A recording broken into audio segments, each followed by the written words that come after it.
தெய்வத்தின் குரல் மூன்றாம் பாகம். காந்தர்வ வேதம். பெயர் காரணம். காந்தர்வ வேதம் என்று ஏன் பெயர் என்றால், கந்தர்வர்கள்தான் உற்சாகம் கொடுக்கும் விஷயங்களிலேயே பொழுதை போக்கிக் கொண்டு ஆடிக்கொண்டும் பாடிக்கொண்டும் இருக்கிறவர்கள். நம் கண்ணுக்கு தெரியாத அநேக தேவ அசுர ஜாதிகளுக்குள் தேவ ஜாதிகளில் ஒன்றாக கந்தர்வர்கள் இருக்கிறார்கள்.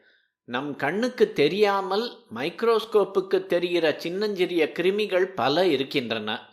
மைக்ரோஸ்கோப்புக்கும் தெரியாமல் எலக்ட்ரிசிட்டி இருக்கிறது. நம் கண்ணுக்கு தெரியாமல் உள்ளே இருப்பதெல்லாம் எக்ஸ்ரேயில் தெரிகிறது.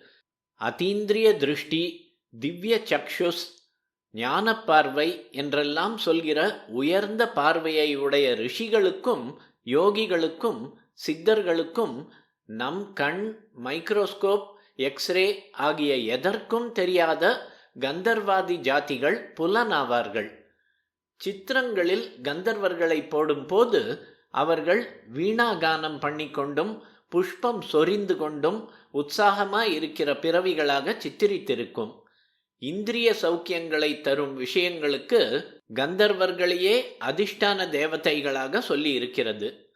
ஆனால் இப்படிப்பட்ட இன்பத்தை தருகிற சித்திரக்கலை, கவித்துவம், பல பாஷா ஞானம், செஸ் மாதிரி வீட்டுக்குள்ளே விளையாடுகிற விளையாட்டு, இன்டோர் கேம்ஸ், பந்து பேட்மிண்டன் மாதிரி வெளியிலே ஆடுகிறவை, அவுட்டோர் கேம்ஸ், நாட்டிய நாடகங்களிலேயே ஒரு அம்சமான பொம்மலாட்டம், நிழலாட்டம், கரகாட்டம் இவை எல்லாவற்றையும் கூட காந்தர்வ வேதத்தை சேர்ந்ததாகவே சொல்வதுண்டு.